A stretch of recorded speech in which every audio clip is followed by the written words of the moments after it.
Mendengar perkataan ibunya, Nadia sangat sedih.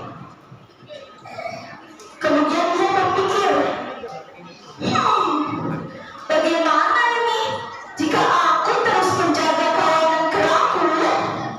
Ibuku di rumah akan mati kelaparan. Baik, aku harus putuskan. Nadia pun memanggil adiknya Joykin. Joykin, kemari. Ya kakak, ada apa? Mulai hari ini kamu jaga kawanan kera ya. Kamu jadi raja. Aku akan pulang ke rumah menjaga ibu kita. Apa kakak? Kenapa harus aku?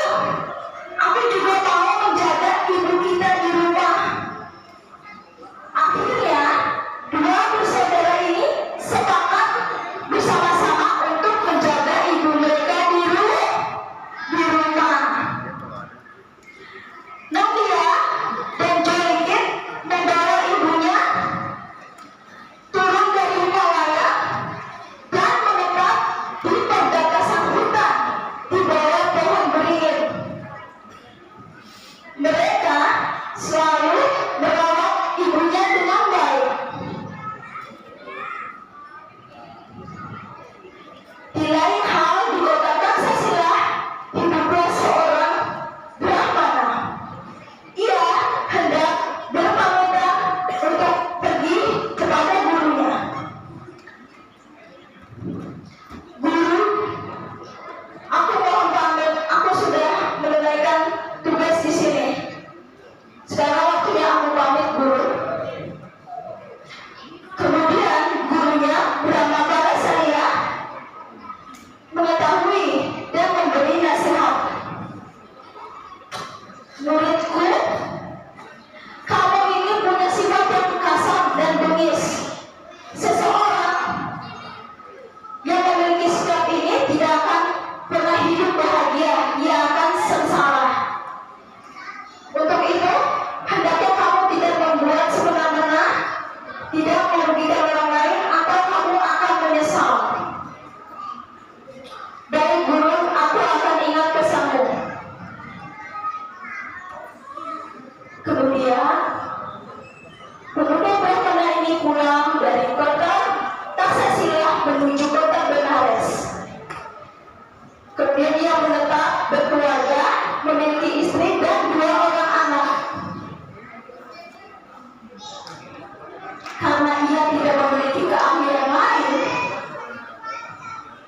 maka hari-hari hewan buas yang hendak dibunuhnya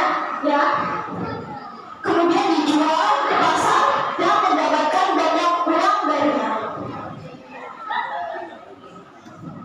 Tetapi di hari itu pemburu tidak melihat satu hewan buas pun. Kenapa hari ini tidak satu pun hewan terlihat di hutan? Aku tidak mungkin pulang dengan tangan kosong. Aku harus terus mencari. Kemudian ia mendekati pohon beringin di perbatasan hutan dan melihat ada seekor kera betina. Ia hendak memanahnya.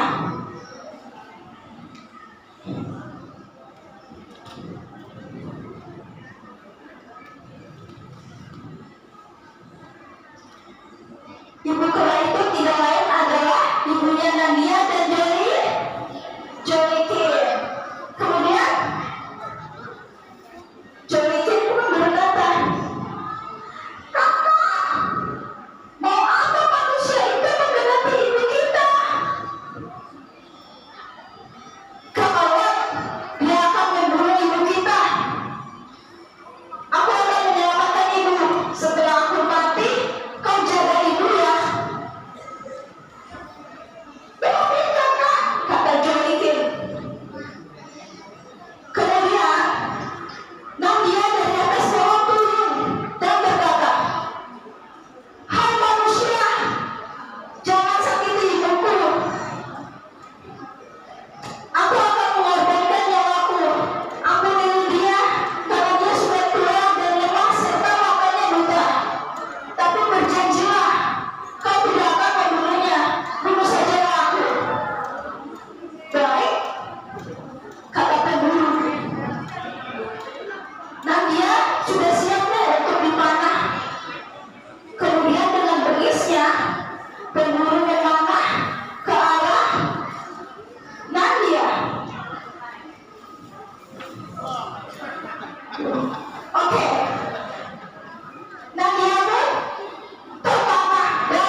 Di saat itu si Pak Guru teringat dan menjerit, inilah